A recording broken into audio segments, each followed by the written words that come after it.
Joining us now, Mercedes Schlapp, Senior Advisor with the Trump-Pence Campaign 2020. Mercedes, great to have you.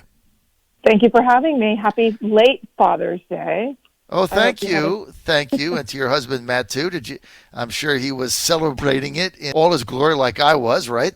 Well, yes, except I was on conference calls most of the day. But luckily, because he understands the realities of political campaigning, he told the girls, he goes, look, Mom's got to do her job. So that's why not only is he a great father, but he's a great husband. Oh, that's so sweet. That's so sweet. Well, he's a good guy, and I'm sure your daughter showered him with kindness and Father's Day love. So it's all good, Mercedes, all good.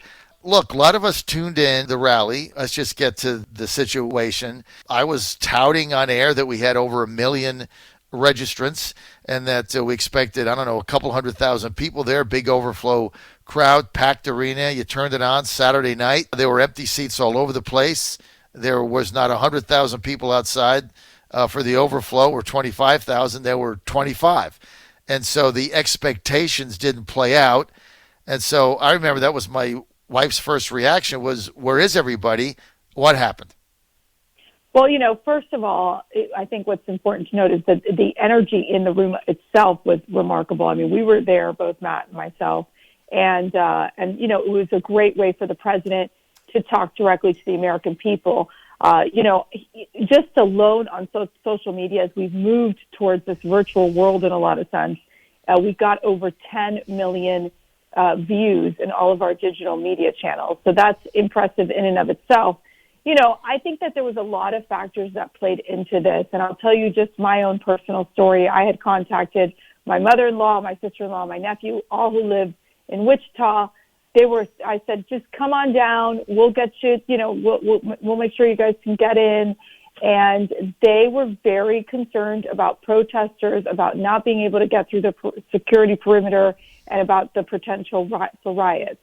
So I think between the coronavirus reality that we live in, I think the fact that you've seen the protesters that were out and actually did block an entrance, which for a lot of people, as we're getting these anecdotes from folks who were trying to get into the rally but couldn't, played another factor as well.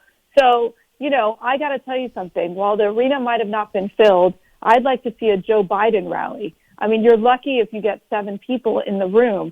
So I always find it interesting how everyone's like, oh my goodness, this particular rally wasn't filled but we know for the most part that whenever there's something with the Trump campaign and with President Trump himself being present, the enthusiasm is there.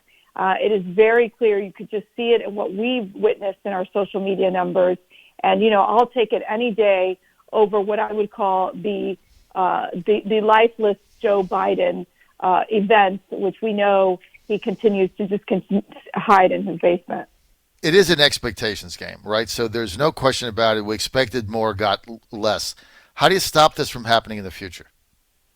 I think, first of all, when you look at it's understanding how the rallies actually work, which is that it's a first-come, first-served basis. What we know about the rally, so while there was the 1 million individuals who registered, and I think the liberals again, apparently got a kick out of registering, also being part of the registration process. Well, the joke's on you. We're getting all your data and we're getting your information. So you'll be receiving a lot of Trump emails in the process. I think at the end of the day, I think what we need to focus on in particular is the fact that, we're going to continue doing events across the country. We are looking at launching our Right View bus tour in Florida in the next few weeks. The president is headed this week to Arizona to speak to Turning Point, which is, there's going to be over 5,000 students there. So I think, the president he's going to keep campaigning. He's going to keep talking about his accomplishments and making sure that we're defining Joe Biden, who literally has not had a press conference in over 80 days. He continues to hide from the press. The press is not asking him any questions, and he's just letting it play out. And as we know, even Governor McAuliffe, former governor from Virginia, said it's better to keep Joe in the basement. So there is a political reality here that while he doesn't want more debates, he wants to lay low. President Trump says, no, I want to get out there. I want to talk to the American people, and we're going to keep doing our events as we get through the campaign to ensure that he is able to get to these states and continue to motivate our voters. You're on the John Fredericks Radio Network, Trucking the Truth Across America. We're with Mercedes Schlapp. She is senior advisor, Trump-Pence 2020, senior in the campaign. So, Mercedes, you've got the turning point coming up with Charlie Kirk and turning point over the next several days. The next big rally, is that planned? Is it on the schedule yet? Well, I don't have any announcements to make at this time about what events are coming up. I can only tell you for this week we'll be seeing the president address a turning point, and I know that there's a good crowd that's going to be there. Obviously, it's Charlie Kirk's group, and, talking more and more about who Joe Biden really is. People know of Joe Biden, but they don't know about Joe Biden. They don't know about his 40-year record of supporting failed institutions and the mere fact that President Trump has done more in 4 years that Joe Biden has done in the 40 years as a career politician. Mm-hmm. So we're ready to take on that battle, talk about what Joe Biden's agenda is going to look like and what it's going to look like. It's going to be about open borders. It's going to be about increasing taxes and having a negative impact on our economy. And it's going to be about supporting the agenda of the squad, which is that of the Green New Deal, more government intrusion in your life, and less choices for Americans and less freedom. In the president's speech Saturday night, he said, hey, maybe we're doing too much testing. When I listened to it, I was not there as I saw it on TV. When I listened to it, I laughed. I thought it was a joke. President's got a great sense of humor. I guess the CNN and other fake news media took it as a serious comment. How was that comment meant, Mercedes? He was joking. I was in the room, we were in the stadium. It was surely a joke. I think his intent is obviously to say that we as a country, and because of the actions that he's taken to combat coronavirus, it has led to massive increasing in our testing capabilities. You're talking about over 25 million Americans have been tested, and also ensuring that the states have the resources they need so that so that Americans have the chance to be tested. And plus, the tests are free, so that makes it for the great work that they're doing in terms of making sure that the American people have accessibility to testing. And that, we Americans get to know, hey, do I have coronavirus? Do I not have coronavirus? And ease their concerns for those who are, worried about having this virus. Well, the test, to me, if you go to Florida, for instance, Governor DeSantis has opened it up. He's got enough tests where anybody can get a test at any time and any day. So you just go into a CVS, you get a test. If you're positive, the overwhelming people that test positive are asymptomatic. Some of them that are sick for a couple of days, they recover immediately if they're not compromised in health or they're under 85. The fact that you can test at will, obviously the number of cases are going to go up. But look, the Stanford study 3 months ago by Dr. Andrew Bogan and others out there said that it's likely that 30 to 35% of everybody has it. 99.8% of people are recovering, and 99.9% of people under 85 recover. And if you don't have underlying conditions, it's almost 100% you recover. So To me, it's like, we need to shut Clemson football down because 17, 22-year-olds that are in the best shape of their life ever tested positive. What does that mean? They're all asymptomatic. They don't even have a runny nose. Yeah, John, you bring up a great point because I think I was having this conversation with my friend about also just the mental health component of coronavirus, which is the fact that, like my friend has a daughter, we can't get her, there's no camps for her daughter to go to. There's no, especially here in Virginia, there's nothing. It's putting so much strain on these families that, I can tell you just even with my 5 girls where they've had to become very creative on how they spend their time, which is it's fine, it's great, but when you have working parents, it's very difficult. It puts a lot of strain, and the economic strain, because all these businesses are still not really truly open. It's put a lot of economic strain on the families as well. So it's really a double-edged sword in that sense. And I think you look at states like Florida and you look at states like Texas, where they're reopening up, getting people back to work.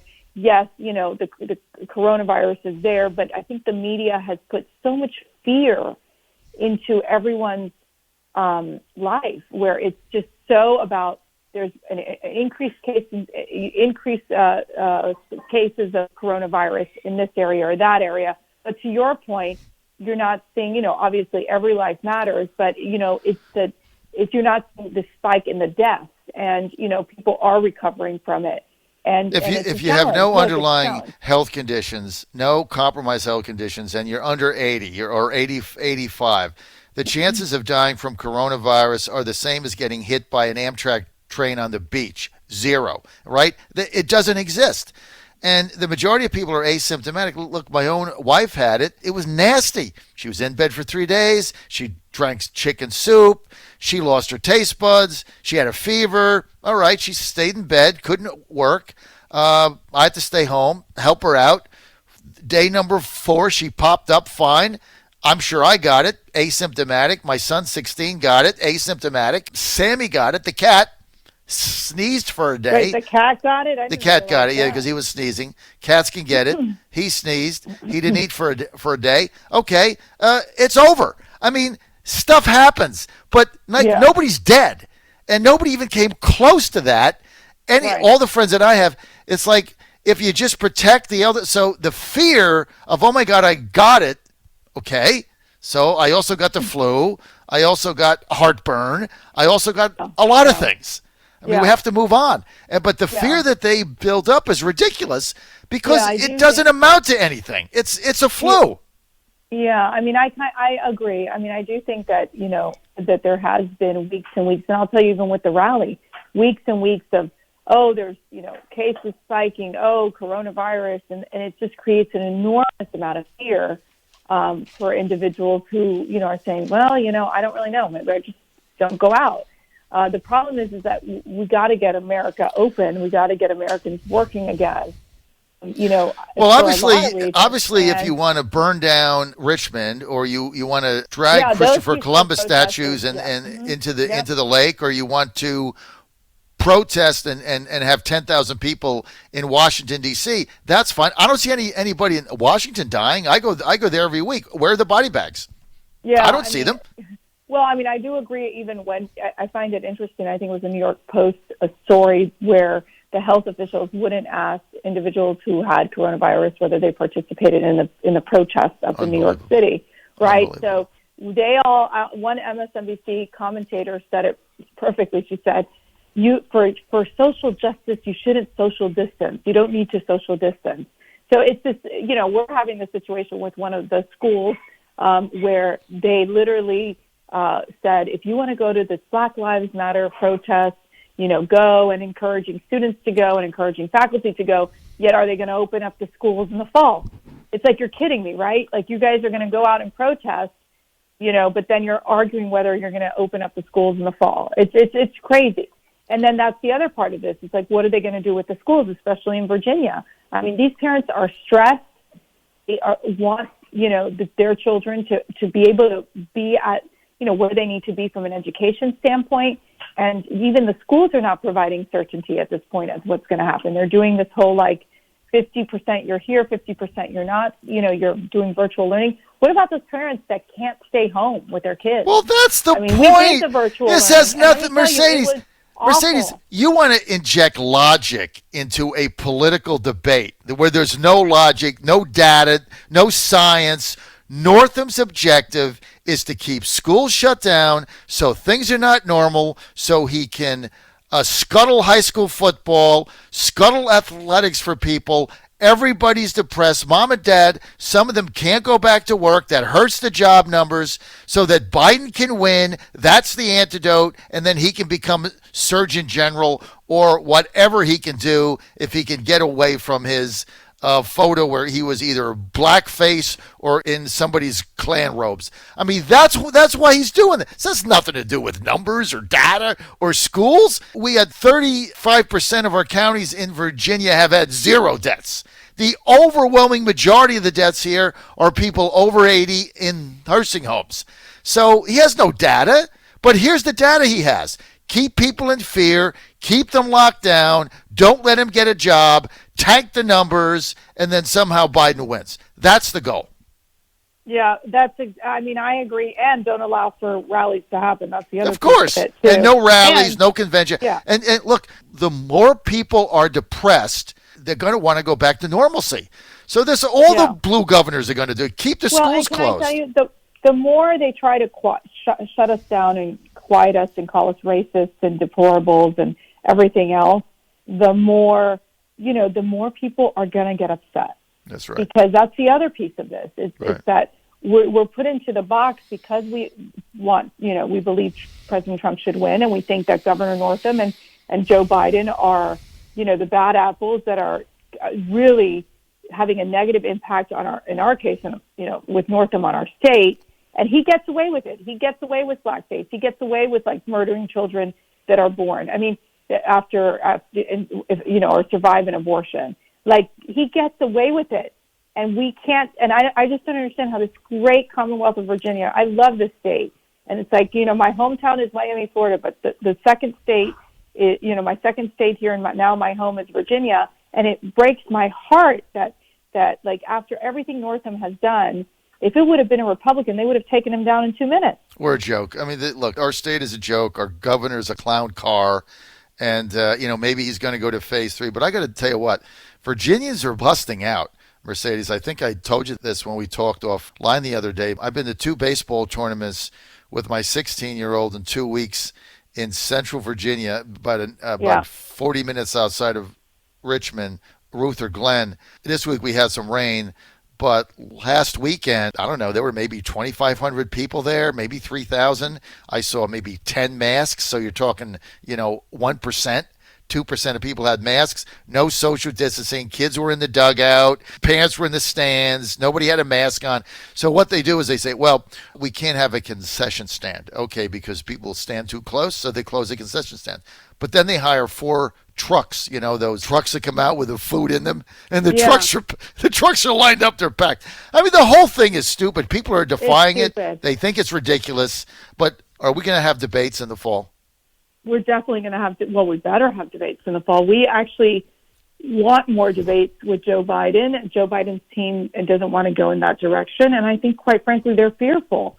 They know that if they put Joe Biden out to try to stand there for an hour against the president, that he's going to be in a very weakened state. They're going to realize that he's unfit, that he doesn't have the stamina that it takes to be president of the United States.